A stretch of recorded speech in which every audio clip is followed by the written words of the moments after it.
Well, hello. It's time for another Native American flute lesson, which I love. I think these things are fantastic. And today's I guess a very special day in the world of America. If you're watching on the 20th of today, it is the inauguration of a new president coming in. One of the coolest things about that is the idea of like transitions and smoothness of government changeover. Whether you like the old president or you didn't like the old president, like the new president, don't like the new president, it doesn't matter. We have this peaceful transition of change, which is really awesome, and that's something that's really cool inside of the American government system. We've been living this for a number of years now, and I think it's pretty cool. So, hello on the 20th of the January this month. And hopefully, this lesson will go along and actually show you yet a different type of transition or a different type of way to make more music using the flute, which is something that I love doing. I love showing people how to make better music or more music using flute.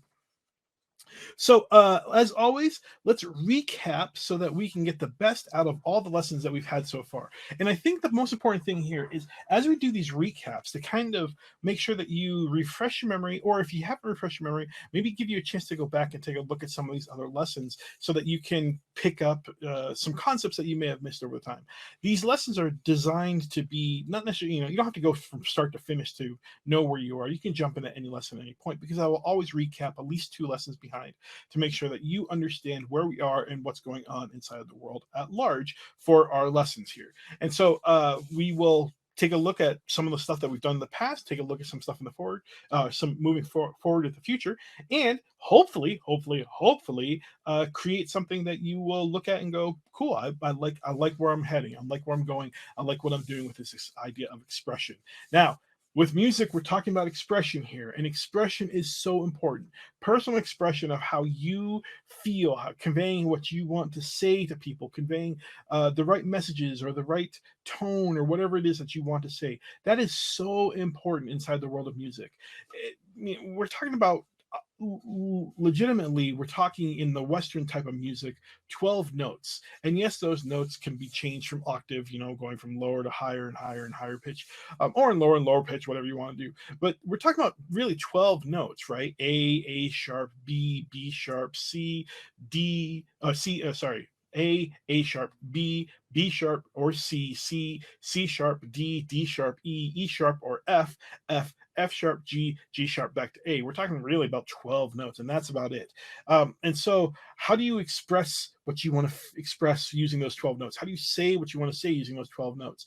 And this is where we get into the world of articulation and get into the world of phrasing and get in the world of breathing a little bit differently. And that's what we want to talk about, is trying to get those ideas of expression out there so that you can create the best song that you want to say, the best expression that you want to express. When we start talking about expression 2 weeks ago, we really talked about the idea of phrasing, and we talked the idea about attacks. And phrasing and attacks are two really important aspects of the world of expression. Phrasing is you taking passages and connecting them or disconnecting them together. For example, if I want to do an ascending and I want to stop in the middle of my ascending pattern to breathe or to make a point or something like that, I can use a phrase to get there, right? So I'm going up.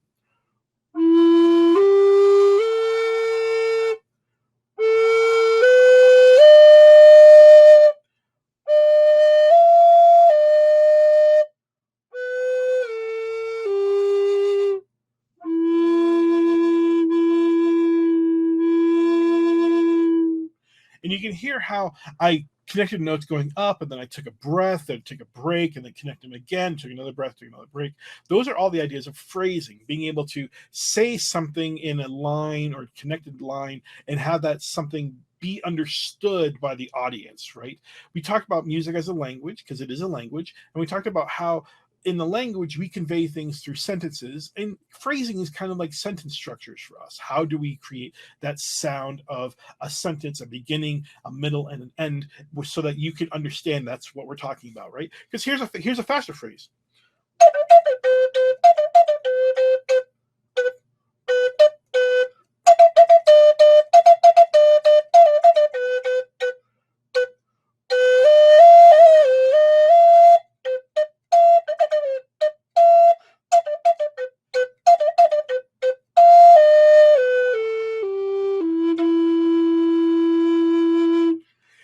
So, what are the phrases in that, right? And where are the breaks in that? Where you have some disconnected phrases where the words are very staccato esque, they're very short. We have some that were connected. The idea of phrasing is being able to convey notes, convey a structure, convey a sound that the audience can understand and go, oh, okay, that's cool. I like the way that was connected, or I like the way that was said, in that type of idea. With phrasing, we really are talking about the idea of articulation and attacks, right? So we have attacks to notes, and this is what we started to talk about 2 weeks ago, was the attacks to notes. And we mentioned 2 attacks and 2 releases. We'll talk about releases in a second, but let's just focus on the attacks. I mentioned really 2 attacks, and these are kind of just wind attacks, things that you have right now that you can just, they're just blowing attacks, and wind attacks are very simple. The first attack is what we call a sigh attack. It just goes, oh, just you sigh into it. You start it just nothing too strong, nothing too weak. And then the second attack is the who attack. It's a slightly more pronounced attack by just pushing a little bit more air in. Who, who, who, right? It's just a push of a little bit more air.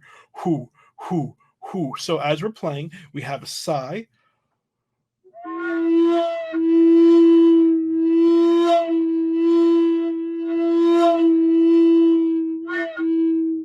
Right? It's a sigh. It's just a so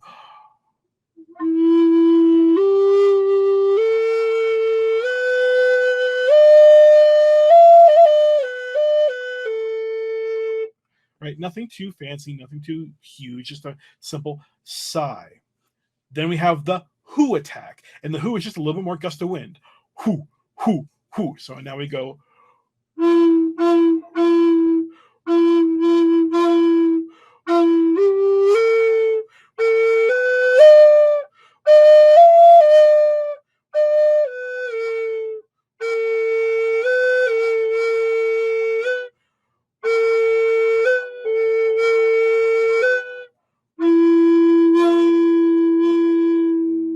And you can hear how that's just a little bit more pronounced, a tiny bit more pronounced, nothing too huge.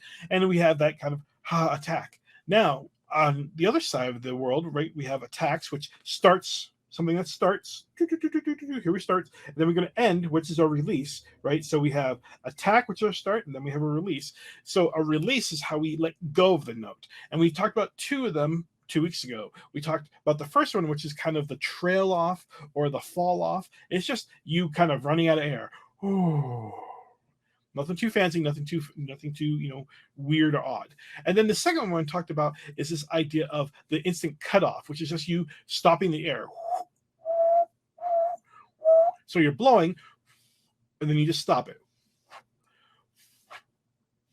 Right, you're just stopping blowing is really all you're doing. Okay, and the first attack, or sorry, not attack, but first release has that kind of like fading into, just you're running out of air. You're just fading is the idea sound.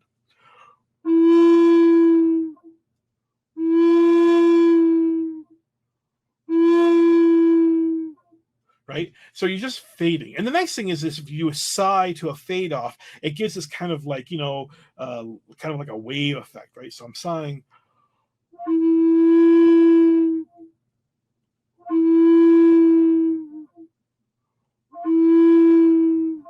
You can hear it slowly start off, comes up, and then kind of fades off. It's a nice little, just kind of like a wave attack, right? And then the cut off is just you stopping the sound with, or just stopping breathing, right?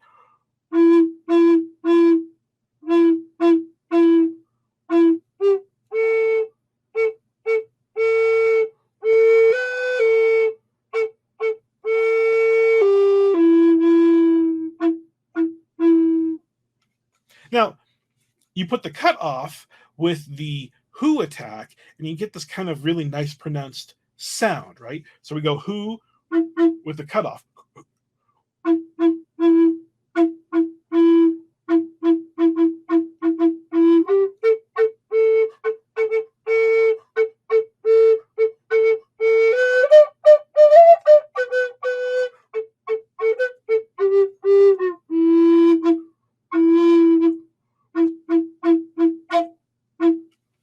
Pretty cool, right? So now we have those 2 releases as well as those 2 attacks, and those are kind of the starting points of where we were. Last week we introduced two new attacks and we introduce one new release, which I'm going to kind of alter slightly here because I think there's a different variation on that I want to show you as well, which I didn't get to show you last time, so I'm going to show you a little bit today.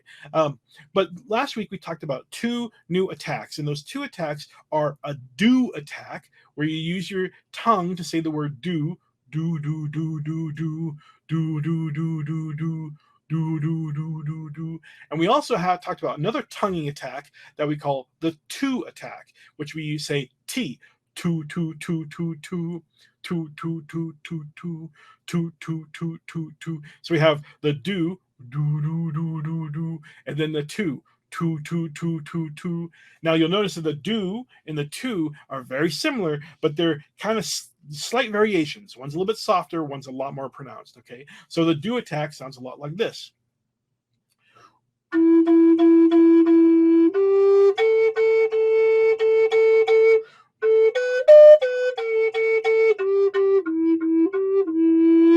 And you can hear the pronunciation inside each of those notes, right? There's a much more stronger attack to it. Do, do, do, do, do, do.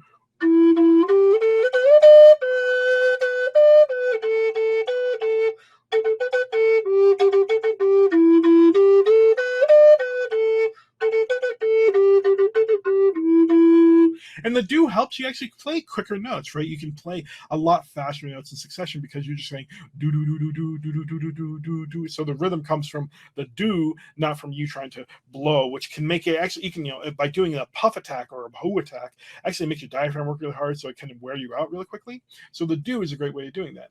The to is a much more pronounced attack, right? The to is more pronounced. So now we go to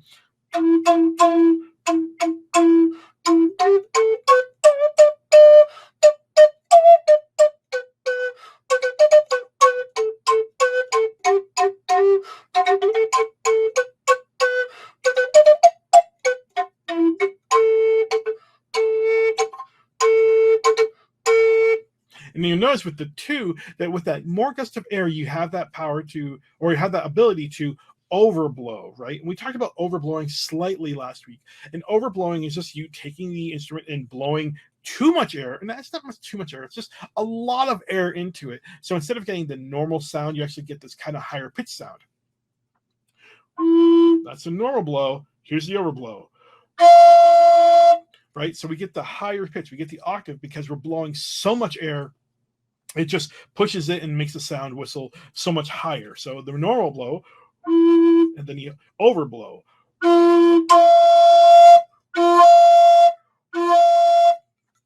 So the idea with the two is you could potentially get that overblow sound because you're just pushing a lot of air in. So you're getting a two, two, two.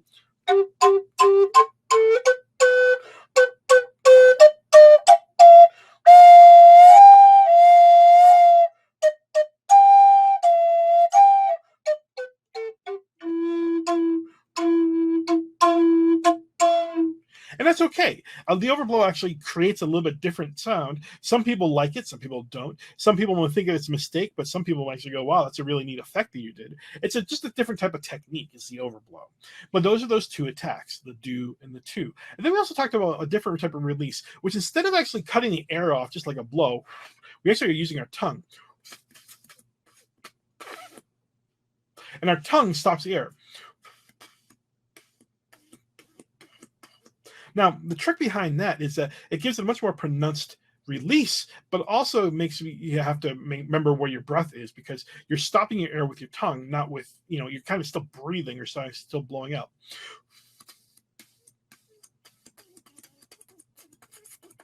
Causes a lot more spit to come out too, so you got to be careful that as you're playing, you make your moisture and take your rags and all the other stuff as you dry. You need to dry things out, but you have your tongue stop, right?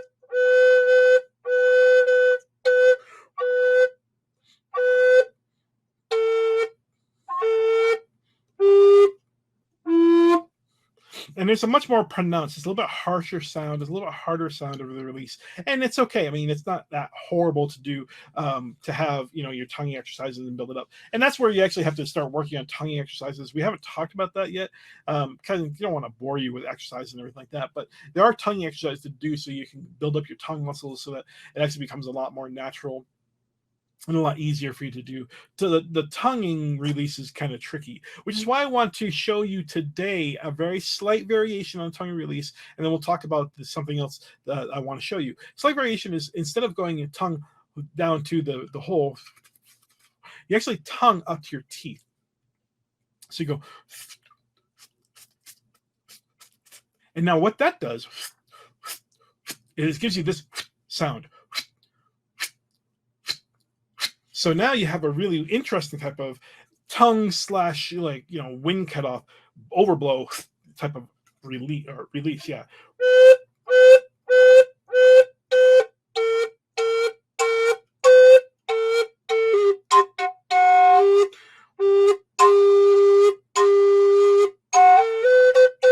And that's the kind of cool thing, is just this kind of like release.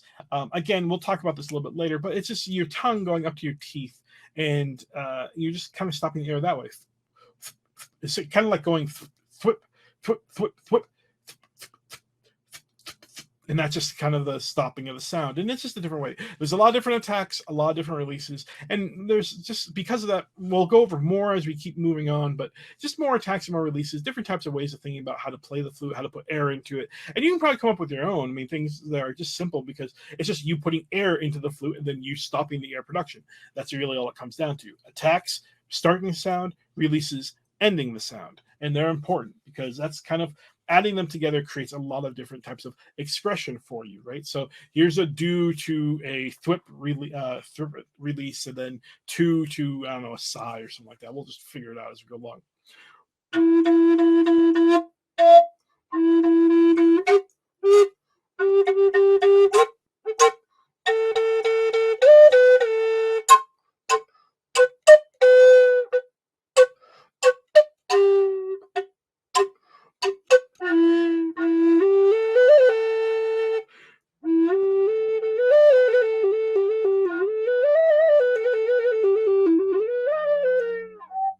Right, type of playing around with it and all the other stuff that goes along. I'm just running out of air. That's my really long-winded playing, still playing notes, but kind of fall off release and trail off release. So there's just different ways of playing, and that's kind of the cool thing about it.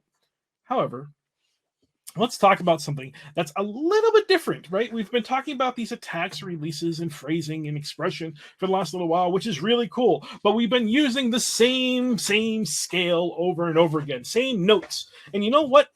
Let's learn some new notes today. Let's actually take the flute and do something a little bit different. Okay, so we have talked about, and we know in the past, that our scale is very simple to play because of this finger right here.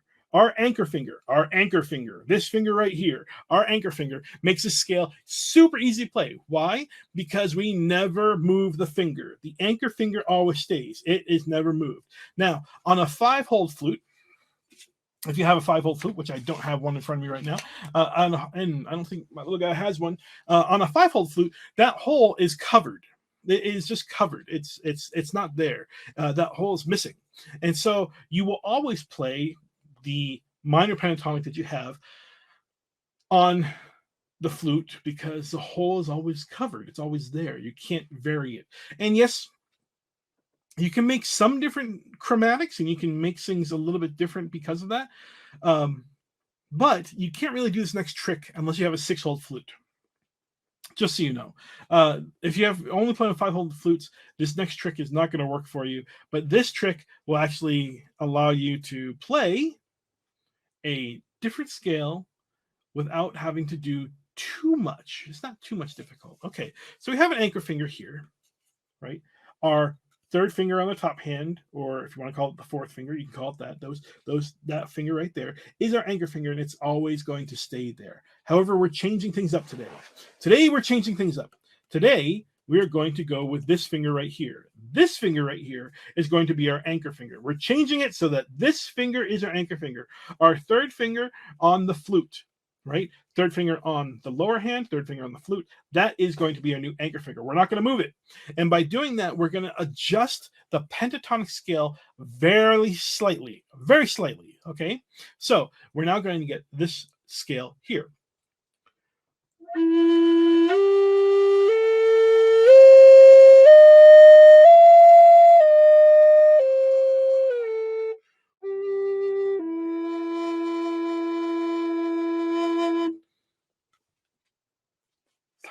Very slightly. We changed it just enough, just a little, just enough in order for things to actually work into creating a different type of sound. Now, what did we do with the notes? Like, what just happened with our notes? Okay, so we just played this, right? We have our first position, which is the name of our flute. This is my E flute. So we played E, then we move to, second position. Okay, and that's going to be, remember, we jump over the next letter. So we go from E to jump over F, we get to G. So this is going to be G. And then, so E, G, and then we go to the next letter, A. Now, here's where the change occurs, because normally what we do is we go to a B, right? E, G, A, and B. And that's what we normally do. But now our anchor finger has changed. Our anchor finger changed. So instead of B, we actually go from E to G to A. So instead of B, we're actually going to go to C. Oh my goodness. We went to C. We actually jumped over B and went to C. So now we created a new note. Here's the C note of something that we didn't ever have beforehand. So it's a new note. Cool. That's very cool. But it's actually only being able to play it on our 6-hole flute because of the nature of it. Normally, this hole would be covered on a 5-hole flute. So you can't play on a 5, but you can play on a 6, right? So we have E, G, A, C. Now, here's where it gets kind of interesting and a little bit tricky. Instead of from C, right, we're now going to go to D, back to E. Now, this is interesting because what happens here is the last two notes are actually what we call alternate fingerings. So, E, just like this, where we play E, G, A, B, skip over C, go to D, back to E, right, which is our normal pentatonic. Here in this new variation, we're actually creating what's called an alternate fingering. And the alternate fingering allows us to have the same sounds for the last two notes. The same sounds will occur. We're not changing those sounds. They actually sound the exact same as if they were played with this anchor finger. Now, the reason why is because it's just the nature of how the whistles and the flutes and the holes works, is that these notes are really close together. They sound really similar so that you don't have to, there's not a lot of like trickery that goes around here. And alternate fingerings are really nice because it allows us to play some really complicated things a little bit easier because of the nature of alternate fingering. So here is the high E, or my high octave, with my first variation. And now I'm going to play it on my second variation with my second anchor finger, okay? Here's the first anchor finger. Second anchor finger. Second anchor finger. There you go.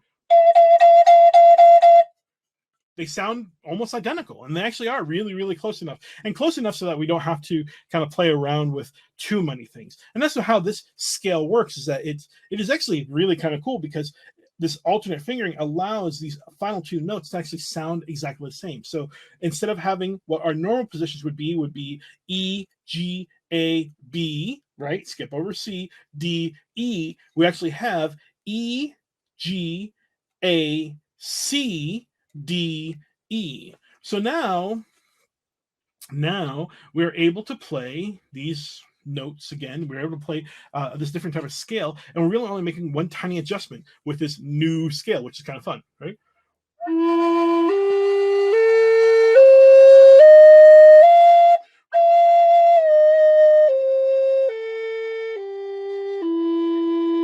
And I think I'm actually going to play this a little bit. I'm going to play it again, but I'm actually going to stand up so you can see my fingers. So I want you to pay attention to my fingers as I'm doing this, right?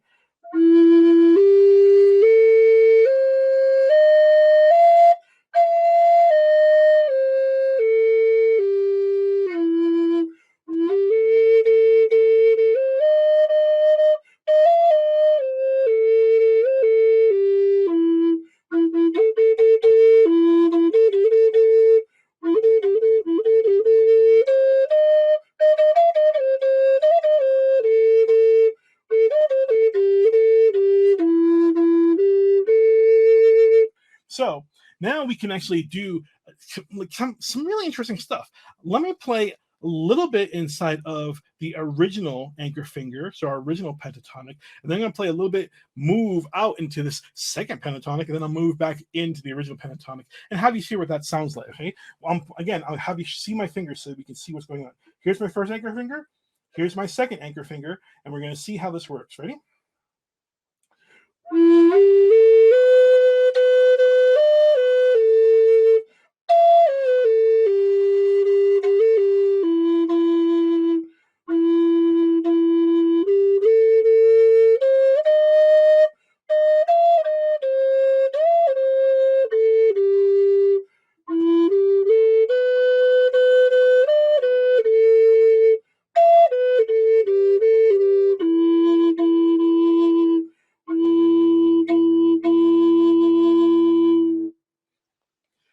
And you can see how that new scale allows us to have like a little bit different type of expression because it's a little bit different sound, right? It's adjustment of the regular scale that we were playing beforehand. So our sound is cool. It's a little bit more unique. And here's the thing: not a lot of players are playing around with this new scale. So for you, you can start doing something that's completely different, a little bit more expressionful, because you now know this new scale, this new kind of sound that you can play with, which is cool. And that's awesome. That's what we want you to do. We want you to learn more things to be able to play for expression.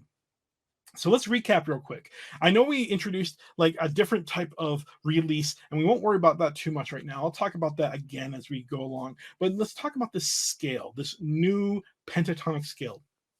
And we'll probably readdress this next lesson too because it's important. But the idea here is that we are now creating a new anchor finger, right? This was our original anchor finger, finger number 4, or the first on your upper hand, finger number 4. Now we're going to have our new anchor finger be finger number 3, or the third finger on your lower hand, right? So finger number 3. So our first anchor finger was this. Our second anchor finger is now this.